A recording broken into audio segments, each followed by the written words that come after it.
Tudo bem? Deu para fazer tudo lá na lista? Claro que, assim, você não é obrigado a fazer tudo, tá? Mas, assim, se você tentou fazer tudo, tá ótimo, certo? Temos gabarito lá também para ajudar e hoje nossa aula vai ser sobre lançamento oblíquo também. Ontem eu disponibilizei uma lista para vocês lá no Drive já, com o gabarito, certo? Mas hoje a gente vai ver todo o conteúdo e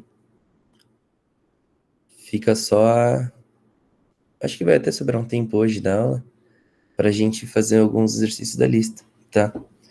Eu vou compartilhar minha tela aqui no Paint, que eu comecei a fazer a lousa já, mas eu vou completando ela com vocês, beleza? Só um minutinho.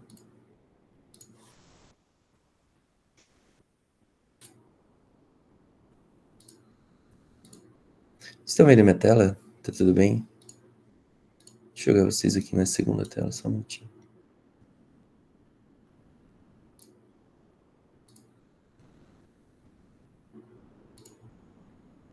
Dá para enxergar? Então tá bom. Então, nossa aula hoje é sobre lançamento oblíquo. Para quem não lembra ou não sabe o que é lançamento oblíquo, é quando um objeto é lançado com um certo ângulo, tá bom? Então, o movimento que esse objeto faz, visto de um observador que está do lado do movimento, sempre vai ser uma parábola, tá? Que é como se fosse uma lombada aqui, certo? Então, ele sempre vai ter uma velocidade, só que é importante a gente pensar que essa velocidade angulada aqui, a gente tem sempre separar a horizontal da vertical, tá? Tá, mas como assim separar a horizontal da vertical? Esse movimento, ele, com a soma dos vetores, a gente entra em soma de vetores aqui, tá?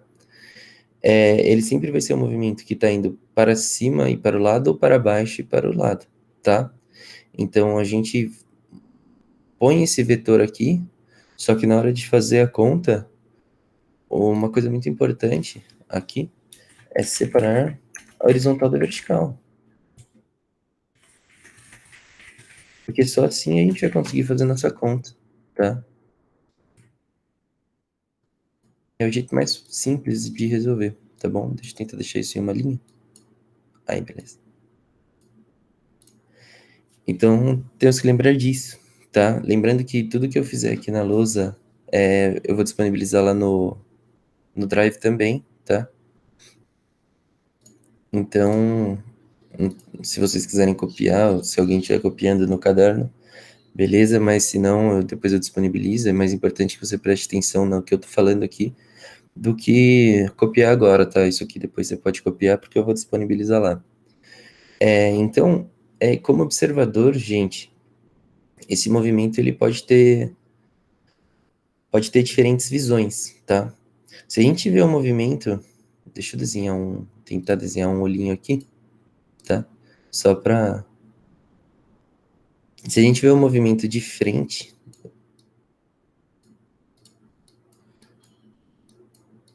nossa, não, é um olho isso aqui, tá? Não é um olho muito bom, mas é um olho.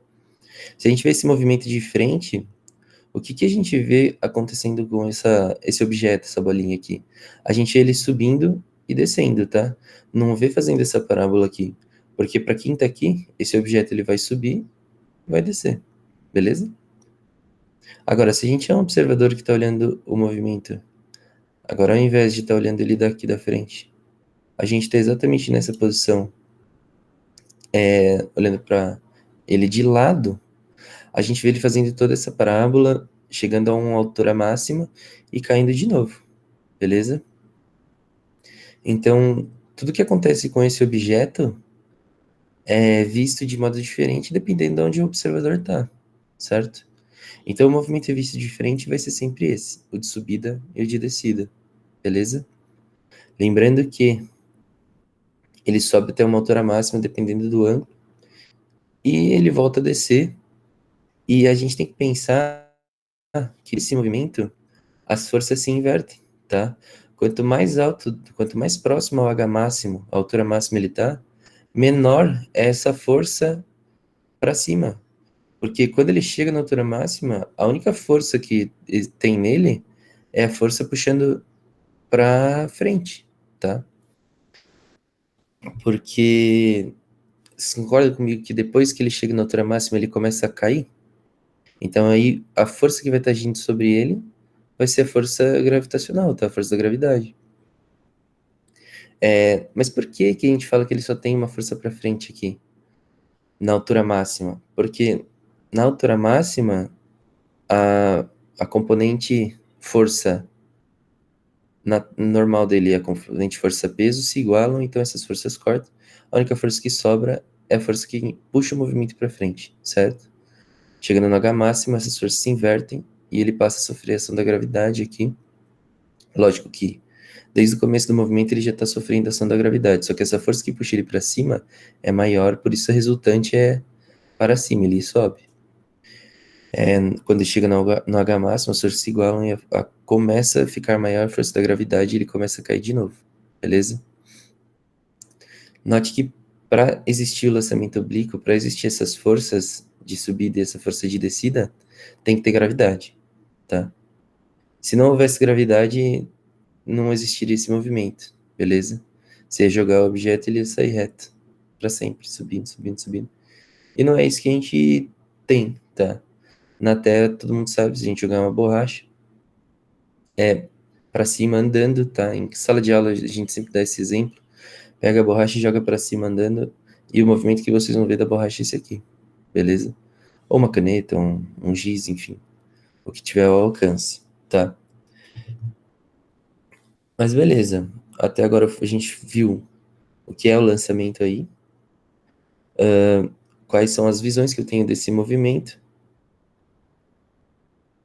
mas de que forma que eu vou separar essa horizontal da vertical, tá? Vocês estão vendo aqui, no movimento visto de frente, essa é a minha horizontal, tá? Então, é importante notar que no movimento horizontal, a gente tem um MRU, tá? Que a gente conversou já uma ou duas aulas atrás, onde aqui ele não está sofrendo a ação da gravidade nessa componente horizontal, tá? Por quê? Porque como a velocidade dele é constante sempre para frente, na horizontal, a horizontal sempre vai ser um movimento retilíneo uniforme, tá? Então, não esqueça aqui de tratar essa componente horizontal sem aceleração, tá? A velocidade aqui não muda, ela é sempre constante para frente, certo? Então eu vou deixar anotado isso aqui.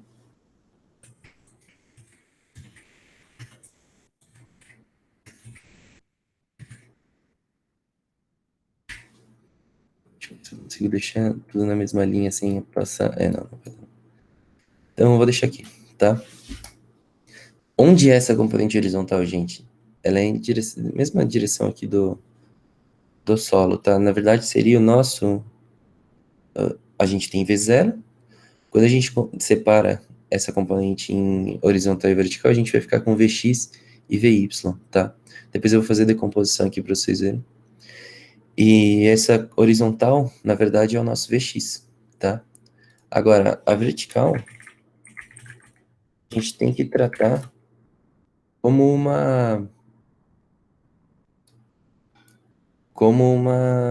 um MRUV, tá? Como ele sofre a ação da gravidade aqui, durante esse movimento, a gente tem que a velocidade vai variar, tá? Então, a velocidade de subida ela vai começar em um certo valor e vai caindo até chegar a zero no H máximo. E a partir do H máximo, a gente tem uma velocidade que também vai subindo até chegar ao chão, tá? Ao solo ali. E no H máximo, a nossa velocidade é zero. Então, a gente tem uma velocidade que se altera durante o movimento, tá? Tudo bem até o momento, gente.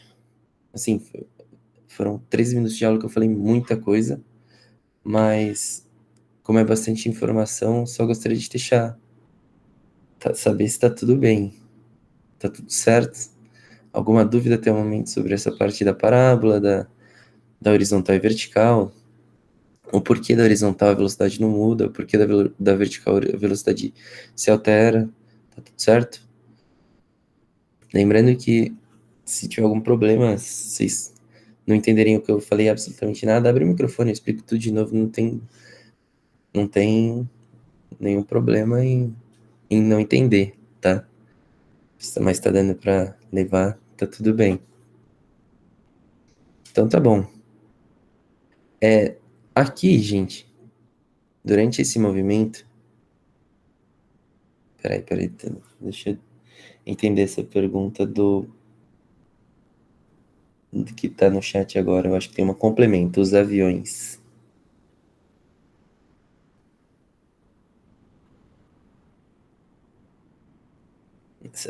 Amélia, você quer saber se os aviões têm a ver com isso?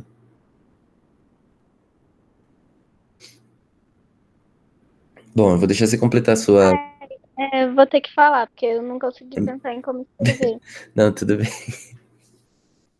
Mas é porque, tipo assim, aí nesse desenho, tipo, tem um pico bem altão e Aham, despenca o movimento. Como que, sim. tipo, ai, desculpa se for uma pergunta muito besta, mas como que os aviões eles se livram disso? Porque eles não podem simplesmente subir assim e cair com tudo, né? Eles ficam Aham. reto, eu Não, acho. a pergunta é boa, inclusive.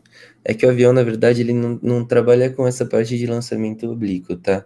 O avião, ele trabalha com a parte de pressão principalmente do ar, tá? É velocidade de passagem do ar, certo? Eu não sei se vocês já viram, mas para um avião, provavelmente alguém já andou de avião aqui já sabe como é. Quando a gente anda de avião, para subir, as asas do avião elas fazem um certo movimento ali, porque a asa parece rígida, tá? Mas ela tem partes móveis que, principalmente, dá para ver muito essa parte móvel na hora que você pousa, tá?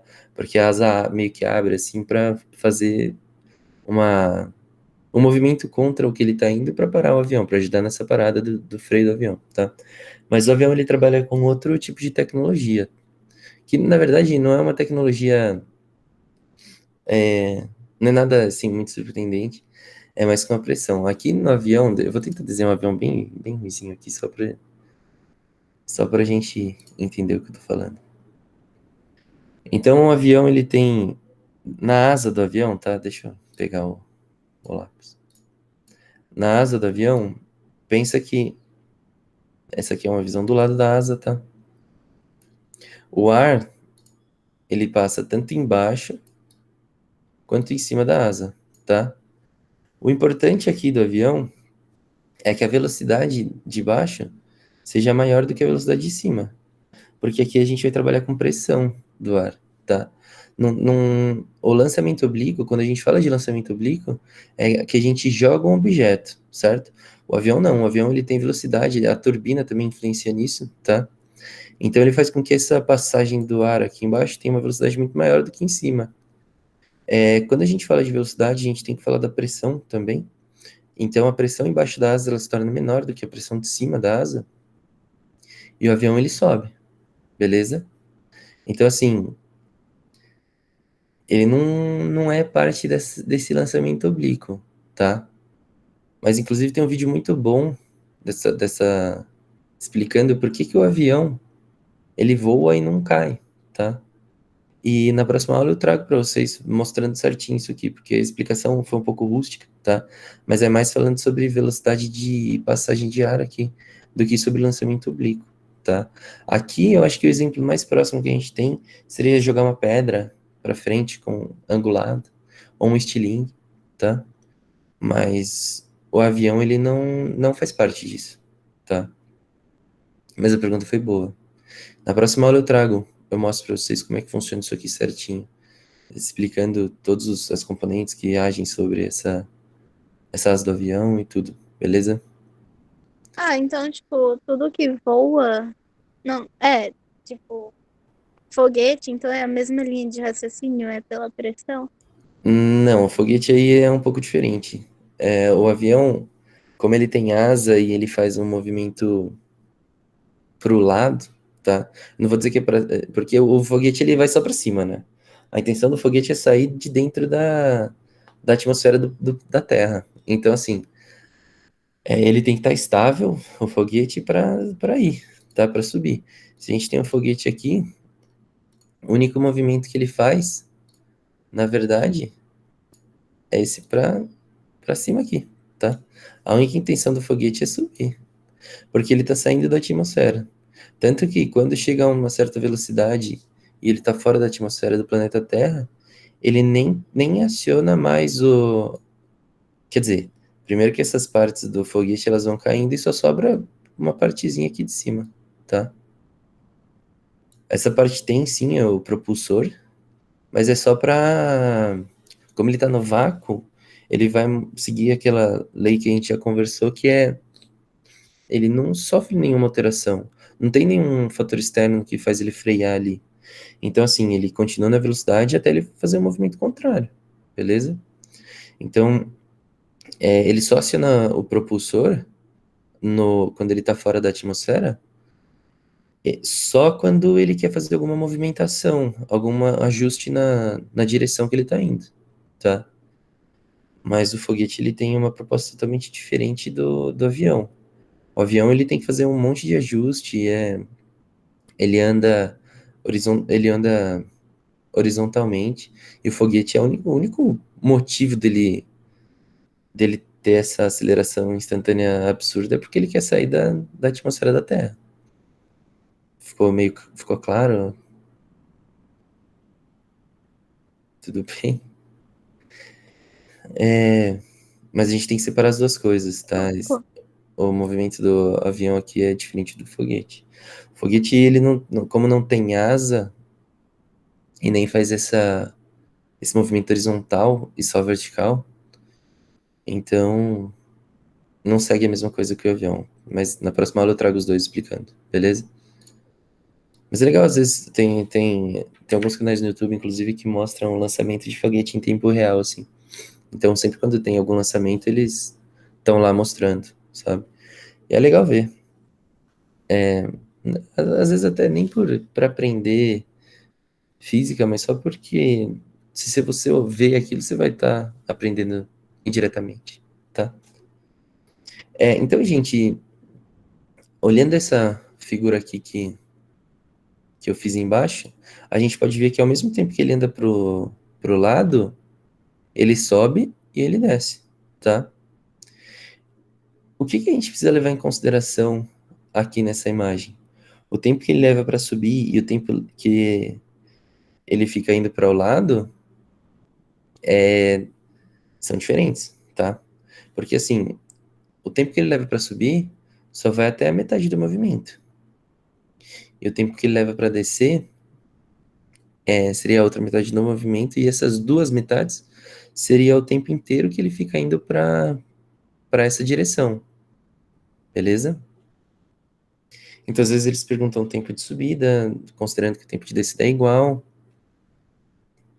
e falam desse tempo para o lado também. A gente tem que prestar atenção de que tempo que ele está falando, certo?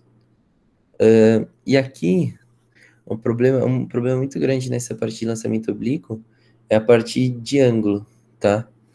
Porque o ângulo ele influencia diretamente no alcance desse movimento, tá bom? Então, falando aqui de alcance, a gente tem sempre que levar em consideração a influência do ângulo,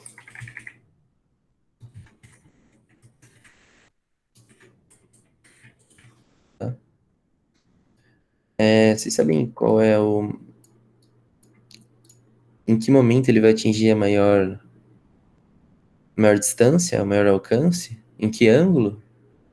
Isso geralmente é bem falado quando a gente tem essa aula de lançamento oblíquo.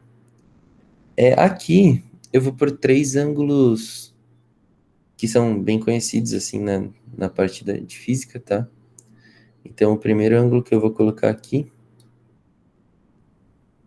ver onde fica. Mais ou menos aqui, tá?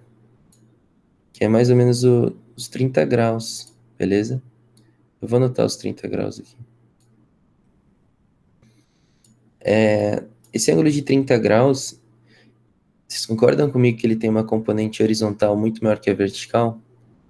Se a gente... Eu vou separar depois os três tipos de ângulo aqui embaixo para mostrar para vocês. Mas, como ele vai mais...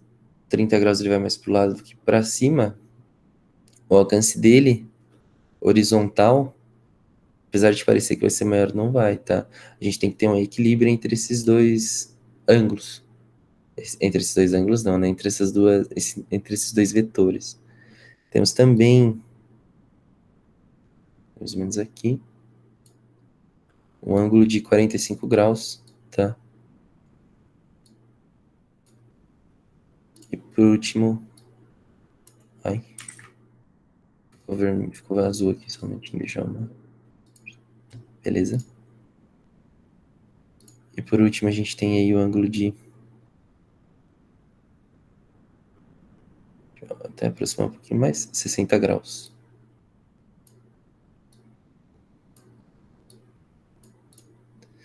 Não vou dizer para vocês se é perfeito o ângulo aqui que eu tô fazendo, tá? Não vai ser. Mas é só para vocês terem uma ideia. Então, em um alcance de 30 aqui, quando a gente fala de alcance,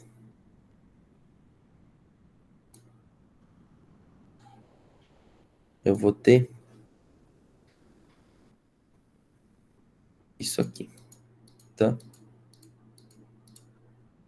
Não quer dizer que vai ser exatamente isso, mas quando a gente está falando de 30 graus, o alcance vai ser menor do que o alcance de 45 graus, tá? 45 graus vai ser nosso maior alcance, beleza? E não é porque eu estou desenhando aqui maior que vai ser maior alcance, apesar de eu estar desenhando menor, aí, eu pus a reta. Apesar de eu estar desenhando maior, isso aqui a gente consegue provar matematicamente, tá? Então deixa eu...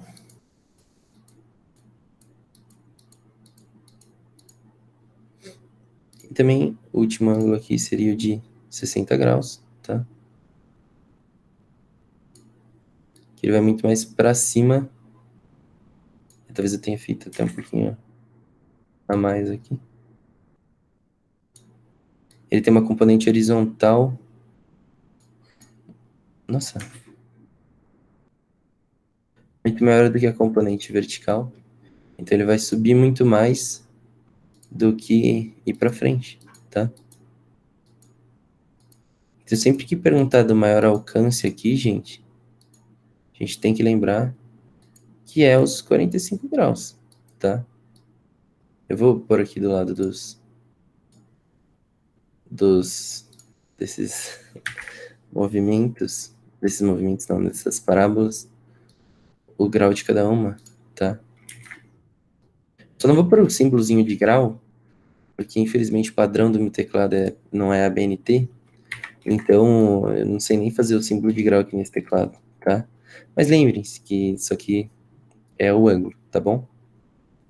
Então, sempre que a gente fala aí da influência do ângulo, a gente tem que lembrar que os 45 graus é o que vai ter maior alcance, tá? Então, se em algum momento perguntar qual é o ângulo que tem maior alcance, ai, nossa, vocês têm que lembrar que é esse ângulo de 45 graus, tá? Mas beleza, por que isso? Bom, se eu separar essas componentes aqui, esses vetores, em, em horizontal e vertical, assim como eu falei para vocês fazerem, a gente tem que esse vetor de 30 graus aqui, a componente horizontal dele, só deixa eu um minutinho, como a influência dele para frente é muito maior, a componente horizontal dele é muito maior do que a componente vertical, beleza? Então, apesar dele ir para frente, o quanto ele vai para cima é muito pouco, certo? Então, como ele vai estar próximo do solo, logo ele cai, tá? Por isso que o alcance dele não é maior que 45. Falando do de 60 graus aqui agora, a gente tem esse vetor aqui, tá?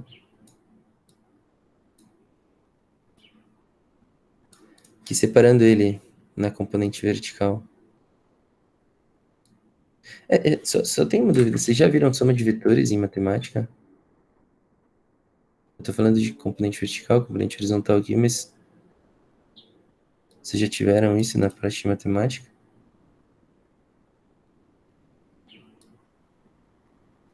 Porque é importante, tá? Ter tido essa aula antes dessa. Então, assim, se vocês não tiveram, eu vou ter que abrir um pouco isso além, tá? Mas percebam que no de 60 graus, a componente vertical dele aqui é muito maior do que a componente horizontal, beleza? Deixa eu até deixar claro isso aqui. X e y, só para...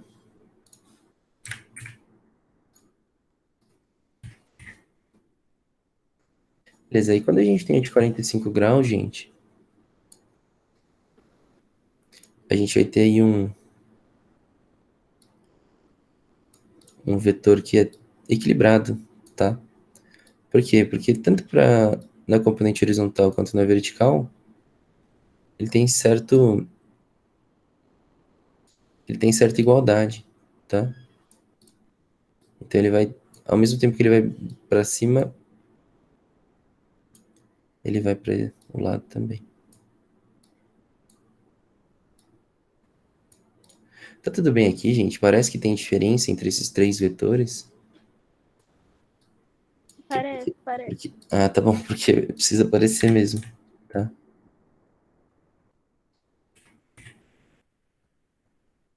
Então, beleza. A gente só vai obter maior alcance para esse de 45, tá? Agora, como que a gente acha o valor velocidade de cada componente? Aqui vai entrar um pouco de trigonometria, tá? Porque assim, vocês já tiveram isso em matemática? Só deixa eu saber, senão eu vou ter que explicar um pouquinho. Se vocês não tiveram, eu tenho que falar de triângulo, de ângulo dentro do triângulo, tá? Então, isso sim? Então tá bom. Se vocês tiveram, então, assim, eu até posso explicar de novo, mas vamos ver se vocês entendem como que eu acho esses valores, tá?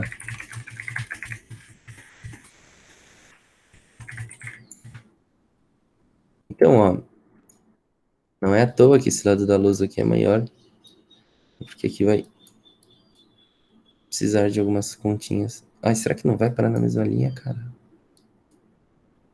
Não, vou fazer parar. Meu, não vai dar, não vai dar. Escrevi em duas vezes.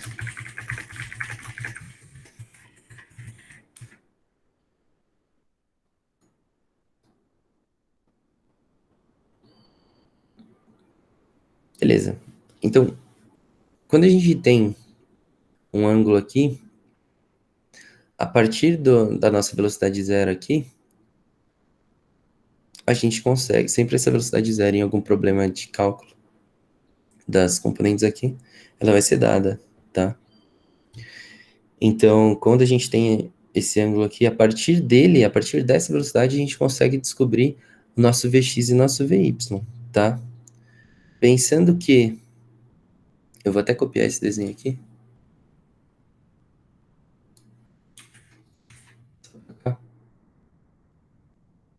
Por quê?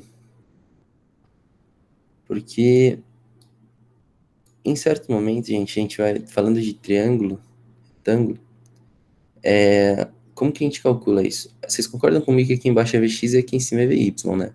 Só que eu vou pegar esse vetor aqui, ó, esse vetor Vy, e vou mudar ele de lugar, tá? Em vez de deixar ele aqui, eu vou passar ele pro lado de cá, certo? Para ficar mais simples o cálculo, beleza? Então, ao invés de ter isso aqui, eu vou transformar ele, deixa eu até pôr uma setinha preta, nisso aqui, ó. Só um detalhe aqui, gente, que eu vou mudar de cor esses vetores, tá? E além de mudar de cor, eu não vou fazer a setinha, tá? Até poderia fazer, mas eu quero que vocês vejam como isso aqui vai formar um triângulo, tá? Então aqui eu continuo com o meu Vx, nesse embaixo, beleza? E o meu Vy, eu vou pôr, não sei, que verde tem aqui, azul tem aqui, preto eu já usei, vou pôr rosinha, tá? Ele vai ficar aqui, ó. Acho que eu devo ter falhado na missão e feito uma reta um pouquinho menor, mas tá aí, tá? Então, a gente fica com o Vx embaixo, onde estava mesmo, tá? Nosso Vy, ele foi trocado de lugar, tá? Em vez de ele estar do lado esquerdo, agora eu passei ele para o lado direito, para a gente ver que existe esse triângulo aqui, tá? E essa nossa diagonal do triângulo retângulo aqui é o V0, que já estava aqui, tá? E esse VXVY é a decomposição do V0, tá bom? Então, beleza. Se eu sei que aqui o meu ângulo é de 45 graus, como é que eu descubro o meu VY e o meu VX? Pelas relações no... Isso. Aqui o outro é 90, boa. Temos um ângulo reto aqui embaixo. O outro aqui, obviamente, também vai ser... Se aqui é 90 e 45, no total do triângulo 180, outro aqui é 45 também, tá? Mas o que importa pra gente é esse, tá? Porque a gente pode falar de cateto adjacente, cateto adjacente, cateto oposto, tá? Então, ó, o nosso Vx, primeiro falando do Vx, ele é... Que cateto que ele é aqui? X ou Vx, tá, gente? Tanto faz. Ele é o cateto adjacente, tá? Isso mesmo. E aí, como que eu calculo o cateto adjacente? Não é... Lembrando que aqui a gente vai falar de cosseno, tá? Então, eu vou falar do meu V0, que é a minha... Nesse caso é do triângulo aí, a hipotenusa, vezes o cosseno nesse triângulo tá de 45, beleza? E o V0 de Y, de novo, é o V0, vezes o seno, que esse veículo é o meu cateto oposto, tá? Vezes seno de 45, beleza? Serve para todos? Sim, tá? Sempre que eu tô falando das meus vetores aqui, vai servir para todos, tá? Por que eu pus 30, 45 e 60? Porque esses cossenos e esses senos a gente sabe pelaquela tabelinha, tá? Não sei até se vocês viram aquela 1, 2, 3, 3, 2, 1, tudo sobre 2, depois vem a raiz do numerador. Enfim, aquela musiquinha dessa parte de trigonometria, tá? Então, esses três ângulos aqui eu conheço. É o seno, cosseno e a tangente, tá? Mas tudo bem até agora, gente? Lembrando que, por que é isso, tá?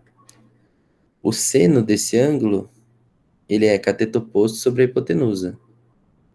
Então, se eu quero o cateto oposto, que estava sobre a hipotenusa V0, eu passo o V0 multiplicando aqui para achar meu cateto oposto, que no caso é VY.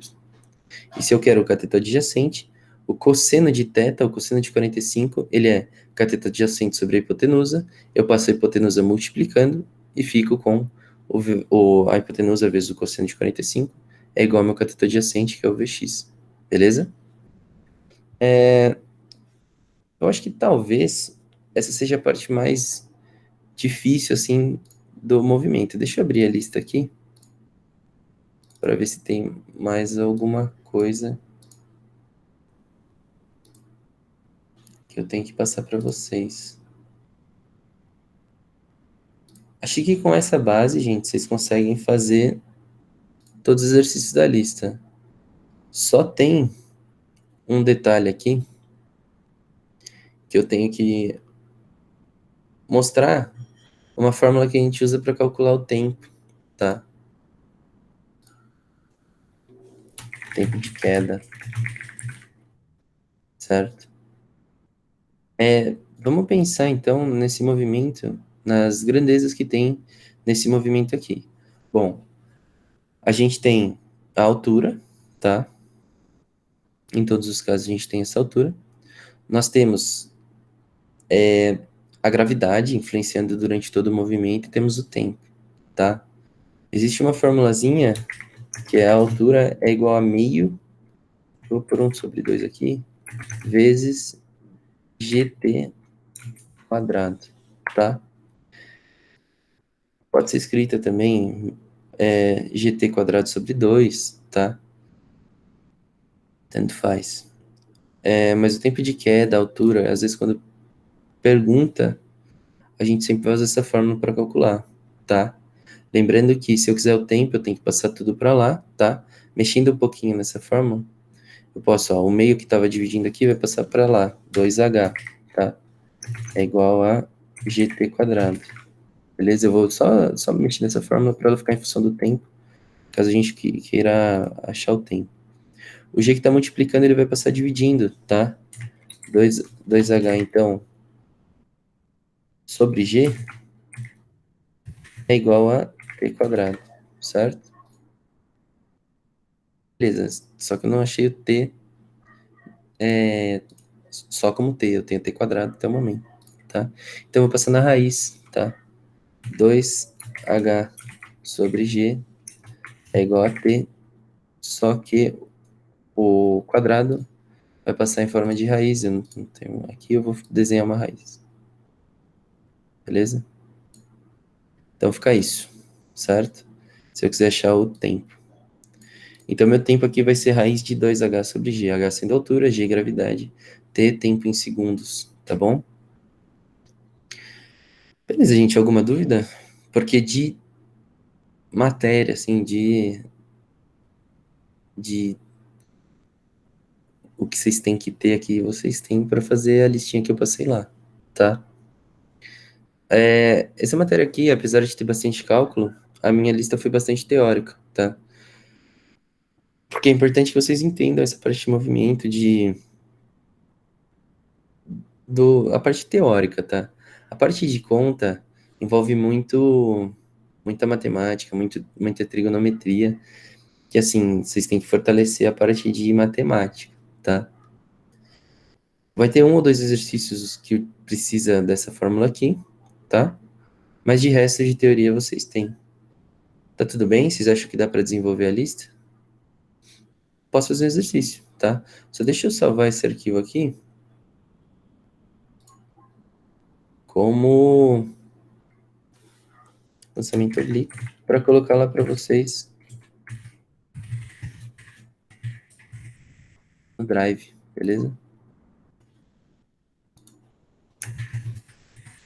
Eu limpo aqui a folha e a gente continua, tá? Só vou colocar no Drive rapidinho. Em 2 minutinhos eu volto pra gente fazer exercício, tá? 1 minutinho.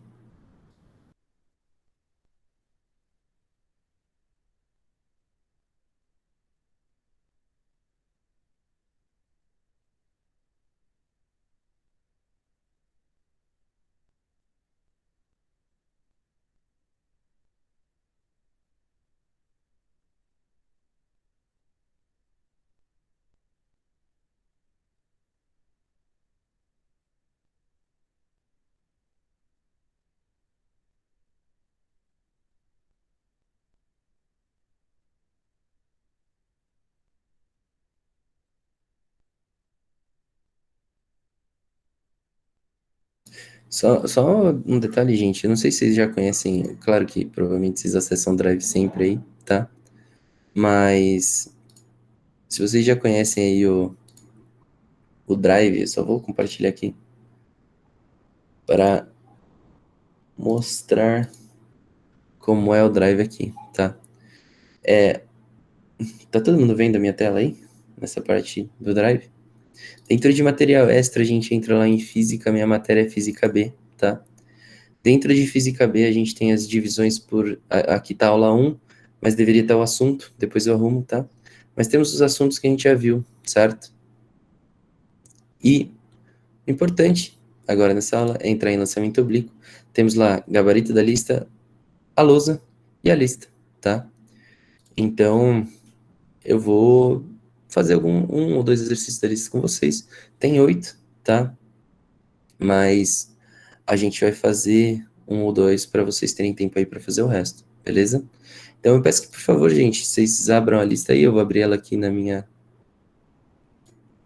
tela. E eu vou ler o exercício com vocês. Inclusive, eu posso até tirar um print do exercício e colar aqui no Paint. Fica até mais fácil para vocês visualizarem, nem precisa abrir a lista aí, tá? Só um minutinho. E o exercício 1, tá? Só porque é o 1, beleza? Deixa eu compartilhar aqui com vocês.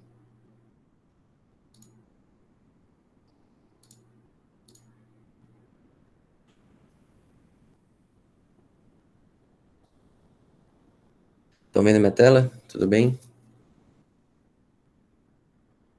Esse exercício aqui, gente, ele é da FUVEST de 2020, tá? Da primeira fase, tá? Múltipla escolha. E ele fala, na época, 2020, tinha acabado de sair os drones aí, a gente, não sei se estão acabados de sair os drones, mas estava mais popular o drone, agora já é um negócio mais comum. Zoom, beleza, só um minutinho. Ai, nossa, foi muito. Dá pra ver agora? Tá tudo bem? Beleza. Então a gente tem, ó, um drone voando na horizontal em relação ao solo, como indicado pelo sentido na seta da figura. Então ele, em direção ao solo, ele tá andando nessa direção, tá? Pra direita aqui nessa figura. Deixa cair um pacote de livros. Então, isso aqui ele estava carregando um pacote de livro, ele deixa cair. A melhor descrição da trajetória realizada pelo pacote de livros, segundo um observador em repouso no solo, tá? Então, a gente tem um observador exatamente aqui de onde a gente está vendo esse movimento. É dada pelo percurso descrito na... Aí eu quero saber se é 1, 2, 3, 4 ou 5. Beleza, gente. Esse exercício é um exercício que provavelmente é um exercício fácil aí da FUVEST, mas que pode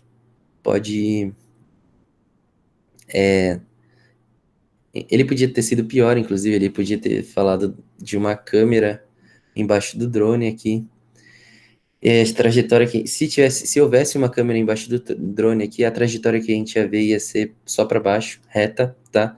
Mas como ele falou de um observador em relação ao solo, como tem velocidade para o lado direito, a parábola que ele vai descrever vai ser essa parábola 4, tá bom? Muito reto, tá? Aqui, como ele não vai fazer esse movimento da 3, porque a velocidade aqui, lembrando que nossa componente horizontal, ela tem aceleração, certo? A horizontal, desculpa, a nossa componente vertical tem aceleração.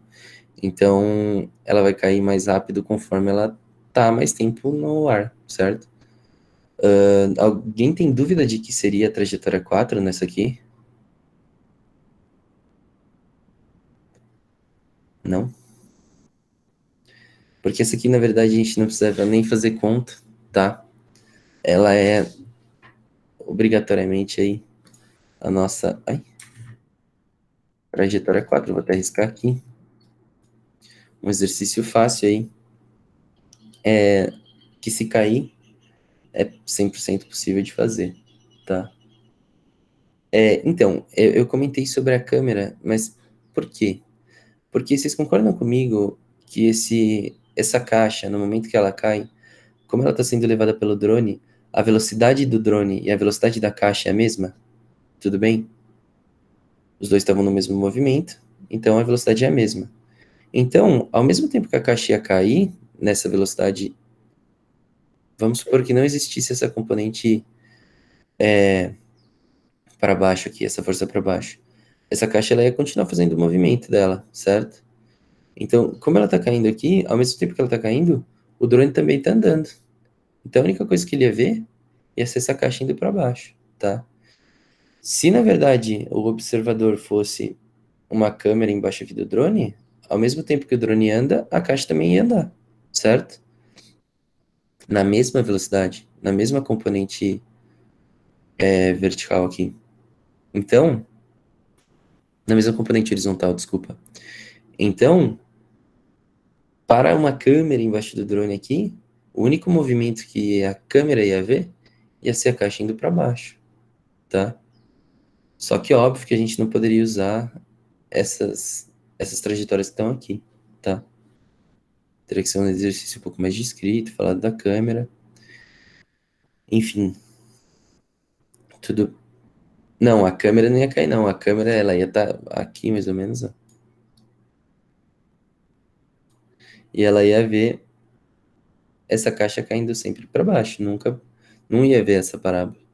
Lembrando que aqui é o movimento visto de cima, tá? Com a mesma velocidade do que a caixa. Por isso que a trajetória só ia ser vista para baixo se fosse uma câmera no drone. Tudo bem? Tudo bem agora, Victor? Tudo certo? Deve entender?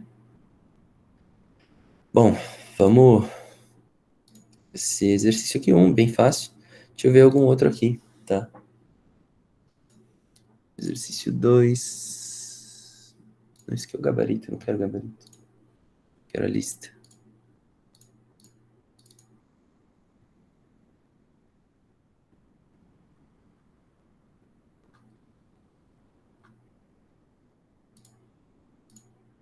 Só um minutinho, eu vou selecionar o exercício pra gente. Acho que eu vou fazer o 3, tá, gente? Vou tirar um print dele aqui. Passar pro Paint.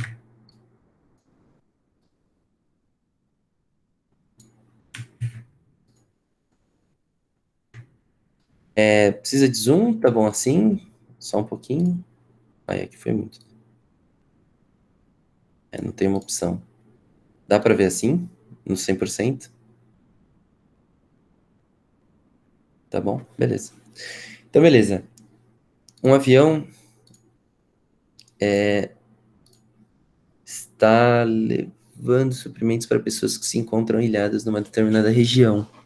Ele está voando horizontalmente a uma altitude de 720 metros acima do solo e com uma velocidade constante de 80 metros por segundo. Uma pessoa no interior do avião é encarregada de soltar a caixa de suprimentos em um determinado momento para que ela caia junto às pessoas. Desprezando a resistência do ar e considerando a aceleração da gravidade igual a 10 metros por segundo ao quadrado, a distância horizontal das pessoas em metros a que distância horizontal das pessoas em metros deverá ser solta a caixa? Beleza. Primeira coisa, eu li o exercício uma vez, não entendi. Se eu quiser ler de novo, tudo bem, tá? Mas eu vou anotar o que eu tenho, tá? Eu tenho aqui altitude de 720 metros, altitude é H, tá bom? Então, meu H é igual a 720 metros, beleza? Eu tenho que a velocidade desse meu movimento é 80 metros por segundo, tá? Até posso anotar isso aqui.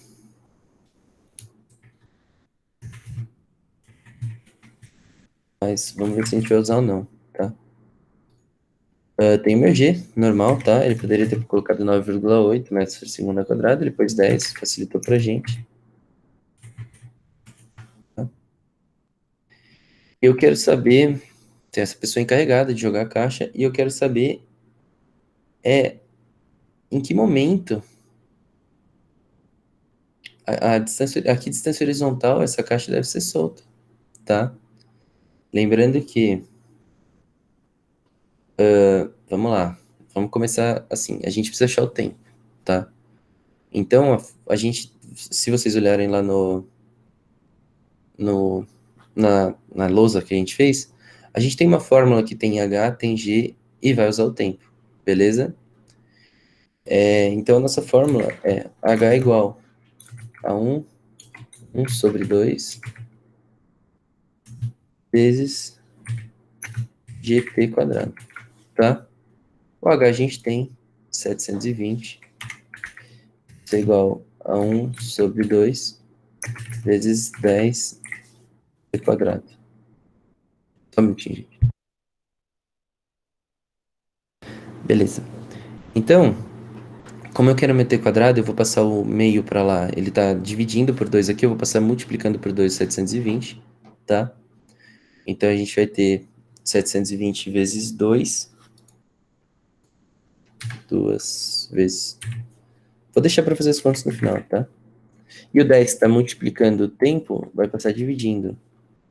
Dividido por 10, isso é igual a t quadrado, beleza? Tá bom. 720 dividido por 10, 72. 72 vezes 2, 144. Isso é igual a t quadrado. Vai passar lá o quadrado como raiz, tá? A raiz de 144 é 12. 12 é igual a t. 12 o quê? 12 segundos, tá? Tudo bem até o momento? Foi muito rápido, foi tranquilo, deixa eu ler o chat. Se tiver tudo bem, eu continuo, tá? Vocês entenderam por que do tempo aqui? Então tá bom. Então, ó, a componente horizontal, gente, da velocidade, eu falei para vocês que é um MRU, então ela vai se manter. Então, durante a queda, o alcance horizontal, a gente calcula como V0 vezes T, tá? Então, o alcance é igual a V0 vezes o tempo. Qual que é nosso V0? V0 é o 80, e nosso tempo é 12, beleza? O alcance, então, 460 metros. Então, a que distância deve ser solta a caixa? 960 metros, alternativa C. Beleza? Tudo bem?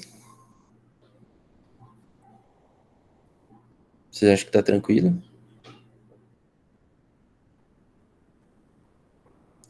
Então, assim, gente,